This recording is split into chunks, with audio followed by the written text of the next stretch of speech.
Hello प्यारे बच्चों, तो कैसे हो आप। मैं रिंकू स्वागत करता हूं हमारे YouTube channel Rinku AGR education पर। तो आज बच्चों हम पढ़ेंगे कक्षा 10वीं की विज्ञान भौतिक विज्ञान में जो पहला अध्याय प्रकाश का परावर्तन तथा अपवर्तन, लाइट रिफ्लेक्शन एंड रिफरेंस। तो आज जानेंगे प्रकाश का परिचय। ये हमारा फर्स्ट लेक्चर है और इस लेक्चर में जानेंगे कि प्रकाश क्या है, प्रकाश का परिचय। तो प्रकाश क्या है बच्चों, प्रकाश एक प्रकार की ऊर्जा है। प्रकाश क्या है बच्चों, एक प्रकार की एनर्जी है, यानी कि ऊर्जा है। प्रकाश क्या है, एक प्रकार की ऊर्जा है। और बच्चों प्रकाश सीधी रेखा में गमन करता है। प्रकाश सीधी रेखा, सीधी रेखा मतलब ध्यान से देना, ध्यान से देखना बच्चों। प्रकाश सीधी रेखा में, ये मान लो कोई सीधी रेखा है, ये मान लो कोई पाइप है, ये मान लो कोई पाइप है। अब ये पाइप है, इससे प्रकाश ऐसे से जा रहा है। अगर मान लो इसको बच्चों क्या कर दिया जाए, ऐसे टेढ़ा कर दिया जाए, तो क्या प्रकाश यहाँ तक आएगा? नहीं, यहीं पर रुक जाएगा। तो प्रकाश सीधी रेखा में गमन करता है। प्रकाश कैसा करता है, सीधी रेखा में गमन करता है। और प्रकाश को चलने के लिए किसी माध्यम की आवश्यकता नहीं होती बच्चों। क्या होती है, प्रकाश को चलने के लिए किसी माध्यम की आवश्यकता नहीं होती है। माध्यम क्या है, माध्यम मतलब जिसे ध्वनि को सुनने के लिए हमें वायु एक माध्यम है।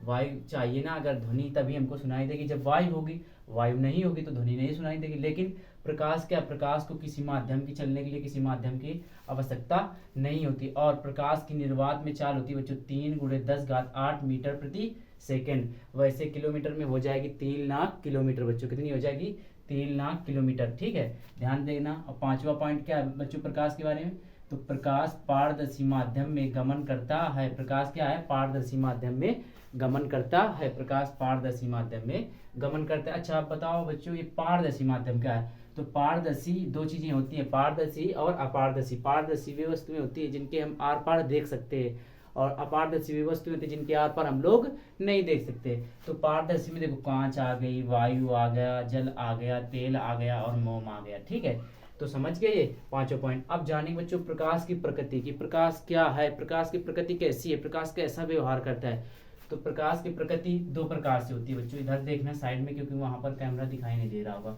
तो प्रकाश की प्रकृति समझना, प्रकाश की प्रकृति दो प्रकार होती है। पहले हमको पढ़ना होगा विवर्तन की घटना। क्या बच्चों, विवर्तन की घटना। अगर विवर्तन की घटना समझ गए तो हम समझ जाएंगे प्रकाश। देखो प्रकाश दो चीजों की भांति व्यवहार करता है। पहले कणों और तरंगों की, दो चीजों की भांति व्यवहार करता है, कणों और तरंगों की भांति। तो दोनों हम समझेंगे क्या है, कैसे व्यवहार करता है। तो पहले समझ लें विवर्तन की घटना। तो विवर्तन की घटना क्या कहती है, प्रकाश का तीक्ष्ण किनारों से, प्रकाश का तीक्ष्ण किनारों से मुड़ जाना प्रकाश का विवर्तन कहलाता है। तीक्ष्ण का मतलब क्या है, तीक्ष्ण का मतलब धारदार, तीक्ष्ण का मतलब धारदार। इसमें मैं लिख दूं डिफिनीशन, प्रकाश का तीक्ष्ण, प्रकाश का तीक्ष्ण किनारों, यहां से लिख दे रहा हूं बच्चों, ठीक है। यहां से प्रकाश का तीक्ष्ण किनारों से मुड़ जाना विवर्तन कहलाता है। ध्यान से देखते रहना, प्रकाश का तीक्ष्ण किनारों से मुड़ जाना विवर्तन कहलाता है, विवर्तन कहलाता है। तीक्ष्ण का मतलब क्या है बच्चों, तीक्ष्ण का मतलब समझो, तीक्ष्ण का मतलब समझते हैं हम, क्या है तीक्ष्ण का मतलब समझते हैं। तीक्ष्ण क्या है, तीक्ष्ण का मतलब होता है बच्चों धारदार। कैसा, धारदार। ठीक है, कैसा होता है बच्चों, धारदार। तीक्ष्ण का मतलब क्या होता है, धारदार, यानी कि नुकीला। जैसे हम मान ले ये कोई नुकीली वस्तु है, क्या है, नुकीली वस्तु ये चीज, और ये प्रकाश आ रहा है तो ऐसे इनके उसमें मिल जाए, ये क्या है, धारदार है बच्चों। ठीक है, और जैसे ब्लेड होती है हमारी, ये भी एक धारदार होती है। तो यानी कि प्रकाश का तीक्ष्ण किनारों से मुड़ जाना क्या कहलाता है बच्चों, प्रकाश का तीक्ष्ण किनारों से मुड़ जाना विवर्तन की घटना कहलाता है। क्या कहलाता है बच्चों, विवर्तन की घटना। ठीक है, अब प्रकाश की विवर्तन की घटना, तो फिर क्या हुआ, प्रकाश की जब पता चला कि प्रकाश तीक्ष्ण किनारों से मुड़ जाता है, तब पता चला कि प्रकाश तरंगों की भांति भी व्यवहार करता है। प्रकाश तरंगों की भांति भी व्यवहार करता है। इसी के आधार पर हमको पता चला कि प्रकाश तरंगों की भांति व्यवहार करता है। ठीक है बच्चों, तो प्रकाश, अगला एक पॉइंट और हो गया, यहाँ पर ऊपर लिख लो, प्रकाश